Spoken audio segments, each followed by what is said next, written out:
ইয়া রাসূলুল্লাহ, আপনার হানজালা বাসর সজ্জার থেকে দৌড়ে দৌড়ে উহুদের প্রান্তরে এসেছে।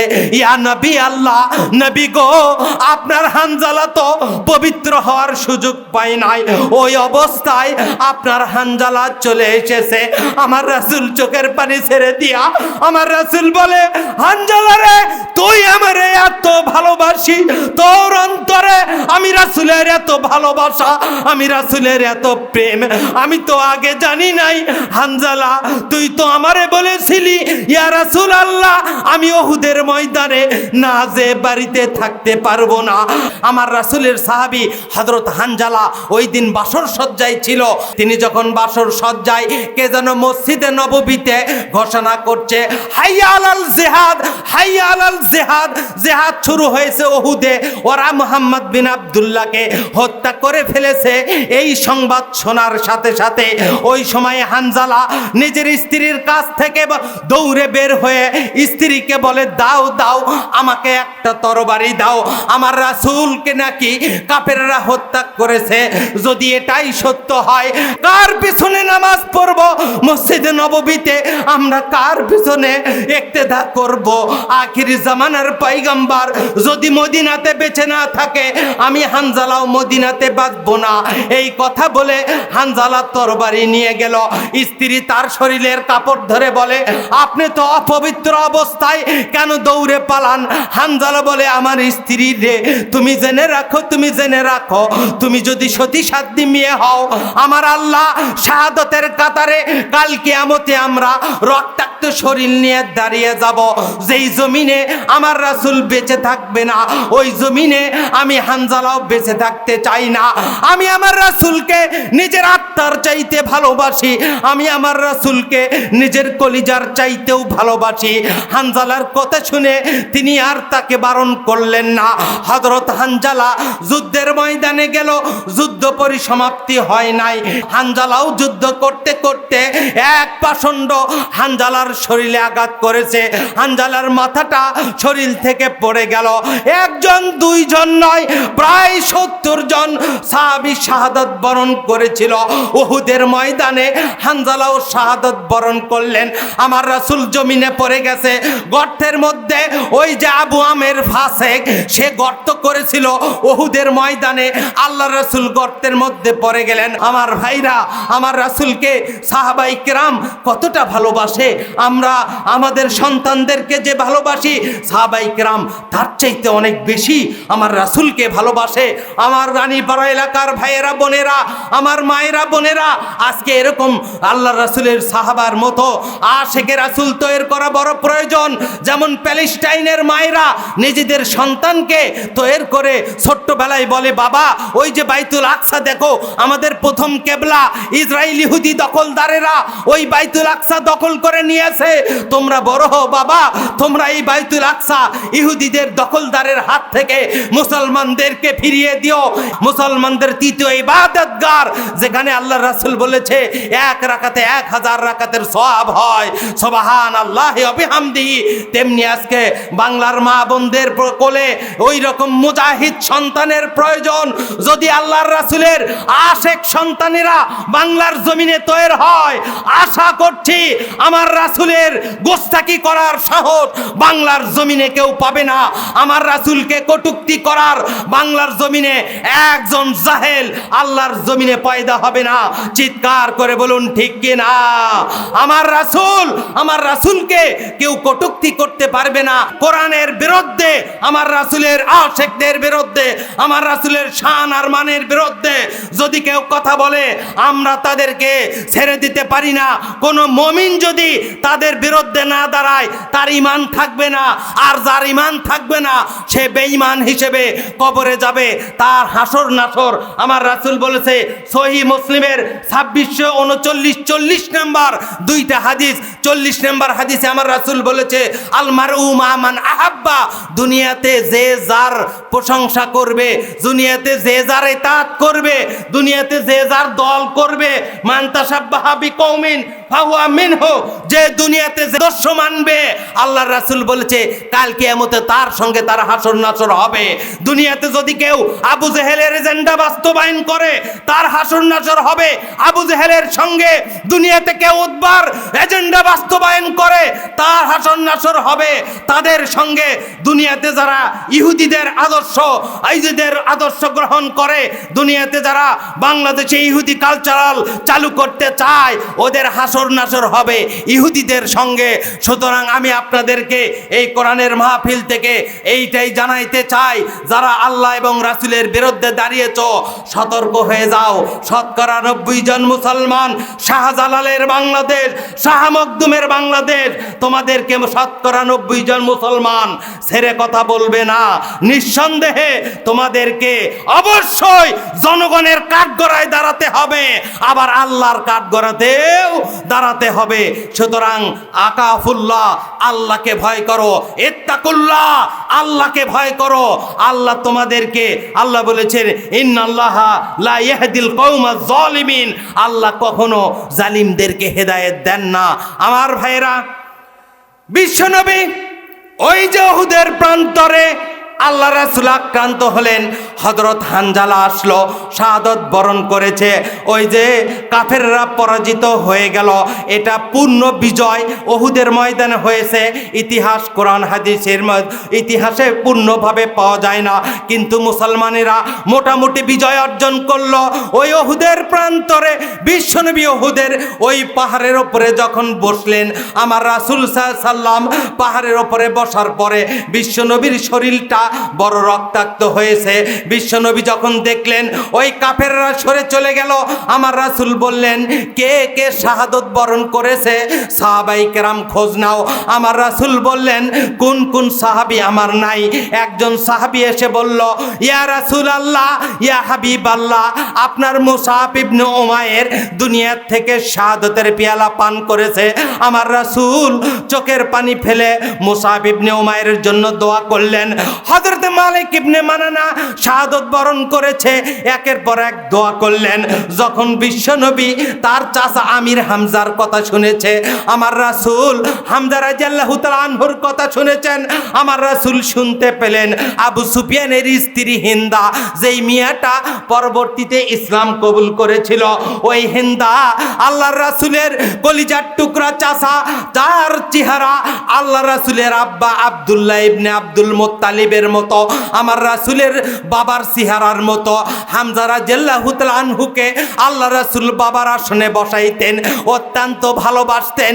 যখন আল্লাহর রাসূল হামজা রাদিয়াল্লাহু তাআলা আনহুর শাহাদতের কথা শুনল, শুধু এটাই নয়, হযরত হামজা যখন শাহাদত বরণ করেছে, ওই যে পাষণ্ড হিন্দা আমার রাসূলের চাচার কলিজাটাকে ফেরে দিয়া, ওই কলিজা বুকটা ফেরে দিয়া বের করেছে, কলিজাটা চিবিয়েছে, তার ওই নাক কানটাকে আল্লাহ রাসূল সাল্লাল্লাহু আলাইহি সাল্লামের চাচার এই অঙ্গ প্রত্যঙ্গকে তিনি মালা বানিয়ে ঘুরিয়েছে। এই কথা যখন আমার রাসূল শুনলেন, বিশ্বনবী রাহমাতাল লিল আলামিন, ইয়াতীম নবী, মা হারাবা বাহরা, ইয়াতীম নবী চোখের পানি ছেড়ে দিয়া আব্দুর রহমান আল্লাহ রাসূল সাল্লাল্লাহু আলাইহি সাল্লামের সাহাবী, ওই যে আবু বকর বলে, হযরত ওমর বলেন, আমার রাসূল এমন ভাবে কোন চিন্তা, এমন ভাবে কান্নাকাটি শুরু করলেন, মনে হয় শিশু বাচ্চা মার কাছে দুধের জন্য কাঁদতেছে। আল্লাহর রাসূলকে এইভাবে আবু বকর রাদিয়াল্লাহু তাআলা আনহু বললেন, আমরা জীবনে আমার রাসূলকে এইভাবে কাঁদতে দেখি নাই। শিশু বাচ্চা যেমন মার কাছে দুধ চায় আর কাঁদে, আমার রাসূল হু হু করে কেঁদে বলে, ইয়া রাব্বুল আলামিন, আমি আমার চাচা হামজাকে কলিজার চাইতে বেশি ভালোবাসতাম। ইয়া রাব্বুল আলামিন, আমার চাচা আমারে ভালোবাসত, রক্ত আমার চাচা শহীদ হয়েছে মেনে নিতে পারলাম, কিন্তু তার কলিজা, তার অঙ্গ প্রত্যঙ্গ তারা চিবিয়ে খেয়েছে, এত বড় নির্মমতা সহ্য হয় না। আমার রাসূল হযরতে হামজা রাদিয়াল্লাহু তাআলা আনহুর জানাজা আল্লাহর রাসূল নিজে করেছিলেন। আমার ভাইরা, আমার রাসূল যখন এইভাবে অনুনয় বিনয় করছিল, একজন মেয়ে বিশ্বনবীর কাছে এসে কথা বলতে চায়, আমার রাসূলকে কথা বলতে চায়।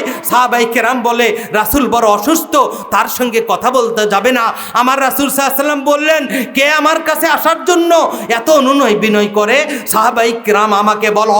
বিশ্বনবী এই কথা শুনে ওই মেয়েটাকে বিশ্বনবীর কাছে আনলো। আমার রাসূল বলে, কে গো, তুমি মদিনা থেকে দৌড়ে দৌড়ে এসেছো?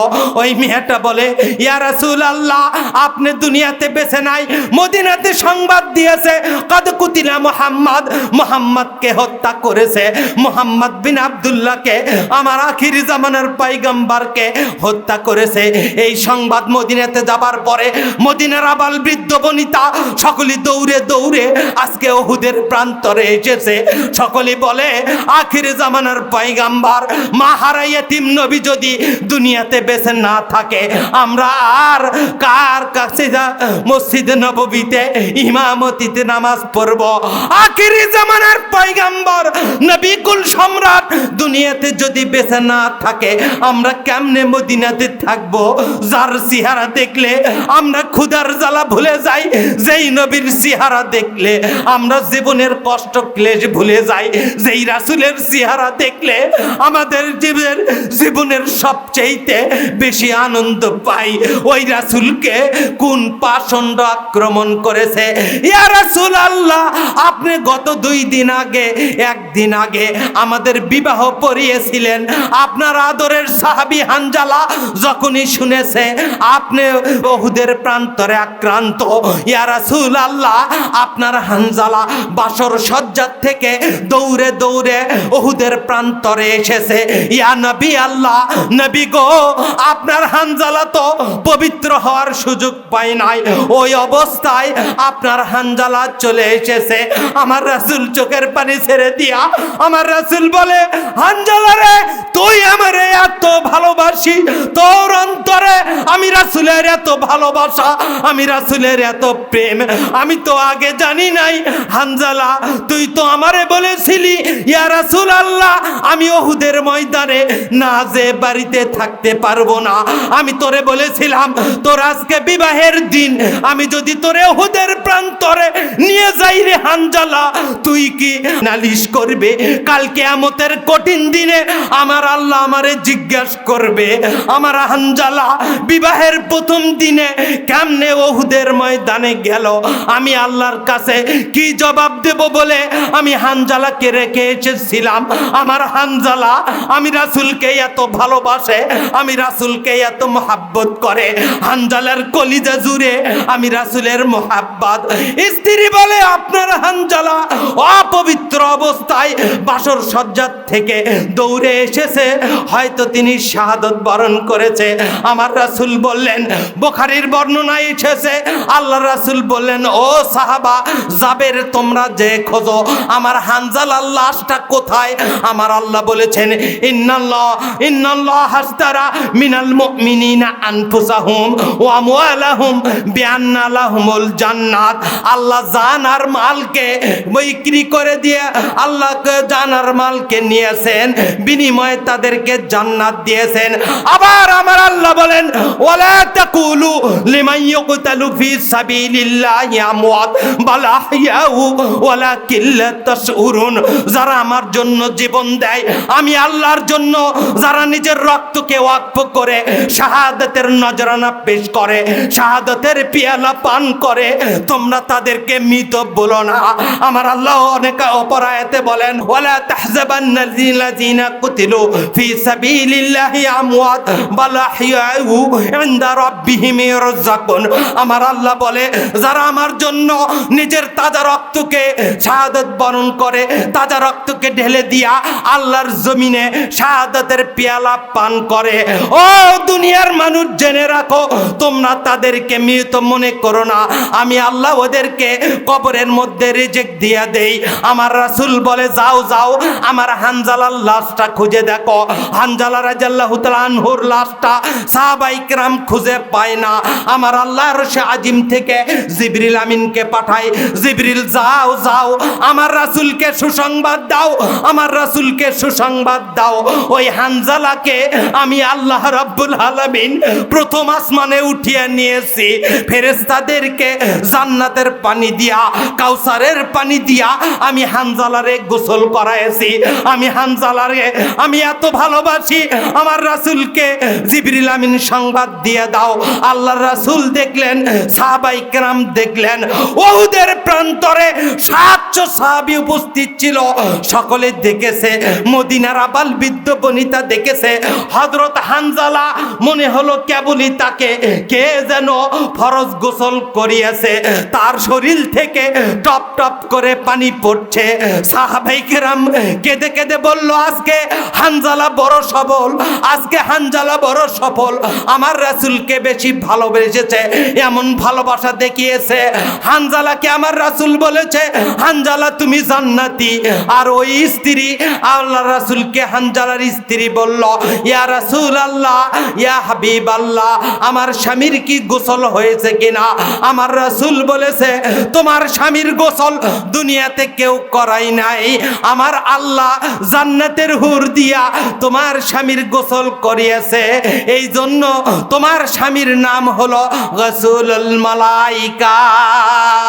জোরে বলুন আল্লাহু আকবার, জোরে বলুন সুবহানাল্লাহ। আমার রাসূলের আশিক হানজালা আমার রাসূলকে কি পরিমাণ ভালোবাসতো। আমার ভাইরা, আমার রাসূলকে ভালোবাসতে হবে নিজের জীবনের চাইতে। সহিহ মুসলিম 20 নম্বর যে হাদিসটা আমি আপনাদেরকে বুখারীর হাদিসটা বলতে চেয়েছিলাম, শুধু এইটুকু বলি, আমার রাসূল আব্দুল্লাহ ইবনে হিশাম থেকে বর্ণিত, আমার রাসূল বলেছে, তোমাদের নিজের আত্মার চাইতে যদি আমি রাসূলকে ভালো না বাসতে পারো, তোমরা সব হতে পারবে কিন্তু ইমানদার হতে পারবে না। আমার রাসূলকে আত্মা দিয়ে ভালোবাসতে হবে। বিশ্বনবীকে ভালোবাসা আমাদের জন্য ঈমান। আমার রাসূলের সমস্ত নবীদের চাইতে বড় মুজিজা এই কোরআনুল কারীম। বিশ্বনবী দুনিয়ার থেকে চলে গেছে, তার কিছু স্পেশাল মুজিজা আল্লাহ রাসূল সাল্লাল্লাহু আলাইহি সাল্লামের যদিও দুনিয়াতে নাই, কিন্তু তার শ্রেষ্ঠ মুজিজা এই কোরআনুল কারীম আমাদের কাছে আসে। আমরা এই কোরআনকে মেনে আমার রাসূলের আশিক হয়ে আমার রাসূলের ভালোবাসা আমাদের কলিজায় নিয়া কারা কারা আমার রাসূলকে নিজের আত্মার চাইতে, নিজের সন্তানের চাইতে, নিজের সমস্ত আত্মীয় স্বজনের চাইতে আমার রাসূলকে কে কে বেশি ভালোবাসবে? আমি 2 হাত উত্তোলন করতে বলবো, যারা আমার রাসূলকে নিজের জীবনের চাইতে ভালোবাসবে, আমার রাসূলের সুন্নাহর ইতাআত করবে, আমার রাসূলের সুন্নাহকে নিজের জীবনের সঙ্গে 3.5 হাত বডির সঙ্গে যারা যারা মেনে নিয়া আল্লাহর রাসূলের দেখানো পথ পন্থায় আমরা বাকি জীবন চলতে চাই। আল্লাহ আমাদের জীবনের শেষ কথা আমরা যাতে ঈমান নিয়া কবরে যেতে চাই, এই আশা যাদের আছে 2 হাত তুলে আল্লাহকে দেখিয়ে দিন। সকলে বলুন লিল্লাহে তাকবীর, লিল্লাহে তাকবীর। আল কোরআনের আলো, কোরআন হাদিস যেখানে, আলেম ওলামা যেখানে, আল কোরআনের আলো। কেউ হাত নামাবেন। আল্লাহ, এই গভীর রাত্রিতে আমরা তোমার কাছে 2 হাত উত্তোলন করে আমরা জীবনে শপথ নিলাম, আল্লাহ আমাদের সন্তানের চাইতে, আমাদের পিতামাতার চাইতে আমরা তোমার রাসূলের মাদ্রাসা, তোমার রাসূলের মাদ্রাসা, তোমার রাসূলের সুন্নাত, তোমার ঘর মসজিদ, তোমার রাসূলের ওয়ারিস আলিম ওলামা, তোমার রাসূলের হক্কানি উলামায়ে কেরামদের সঙ্গে বাকি জীবনটা কাটাবো। আল্লাহ আমরা এই সিদ্ধান্ত নিলাম। আল্লাহ আমাদের জীবনের শেষ কালাম লা ইলাহা ইল্লাল্লাহ যাতে হয় তুমি সেই ব্যবস্থা করে দাও। এত রাত্রি পর্যন্ত যারা কোরআনের কথা এই সামান্য টুটাফাটা কথা যারা শুনেছে আল্লাহ এত রাত্রি পর্যন্ত আছে, আল্লাহ তুমি তাদেরকে দুনিয়া এবং আখিরাতের কামিয়াব করে দাও। রব্বুল আলামিন আমাদের সকলকে তোমার দিনের মুজাহিদ হিসেবে কবুল আর মঞ্জুর করে নাও। আমাদের সন্তানদেরকে তোমার কলিজা ঠান্ডাকারী, তার বাবা মার কলিজা ঠান্ডাকারী সন্তান হিসেবে কবুল করে নাও। সকলে বলি আল্লাহুম্মা আমিন।